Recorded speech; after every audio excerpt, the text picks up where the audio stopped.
മൂന്നായി പോകുമ്പോഴും അതിന്റെ ബെനിഫിഷ്യറിയായി വരുന്നത് ശരിക്കു പറഞ്ഞാൽ LDF ആണ്. കാരണം BJP കൊണ്ടുപോകുന്ന വോട്ടുകളൊക്കെ കോൺഗ്രസിൽ നിന്നായിരുന്നു. പക്ഷെ കളം വീണ്ടും മാറി. BJP ഇടതുപക്ഷത്തിലെ വോട്ടും കൊണ്ടുപോകുന്ന നിലയിലേക്ക് കാര്യങ്ങൾ മാറിയിട്ടുണ്ട്. അപ്പൊ ആരുടെ വോട്ടും BJP കൊണ്ടുപോകാം. സ്വന്തം വോട്ട് പിടിക്കാം, മറ്റേ CPM-ന്റെ വോട്ട് കൊണ്ടുപോകാം, കോൺഗ്രസിന്റെ വോട്ട് കൊണ്ടുപോകാം. അപ്പൊ BJP ആരുടെ വോട്ടും കൊണ്ടുപോകാം.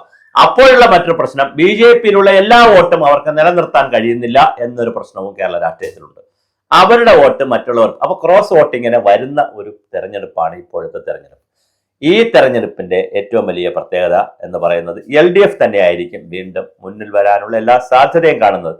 എന്നാൽ കോൺഗ്രസിനെ സംബന്ധിച്ചിടത്തോളം രാഹുൽ മാങ്കൂട്ടത്തിന്റെ വിഷയം അവർ പരിഹരിച്ചതോടുകൂടി ഇനി ഒരു 5 ദിവസം അവർക്ക് ഞങ്ങളിതാ നീതിയുടെ, സത്യത്തിന്റെ, ധർമ്മത്തിന്റെ ഒക്കെ ഭാഗത്ത് നിൽക്കുന്നവരാണ് എന്നുള്ളൊരു ഹൈപ്പ് ഉണ്ടാക്കാൻ അവരുടെ സോഷ്യൽ ഹാൻഡിലുകൾക്കും സോഷ്യൽ മീഡിയകൾക്കും നേതാക്കൾക്കും കഴിയും.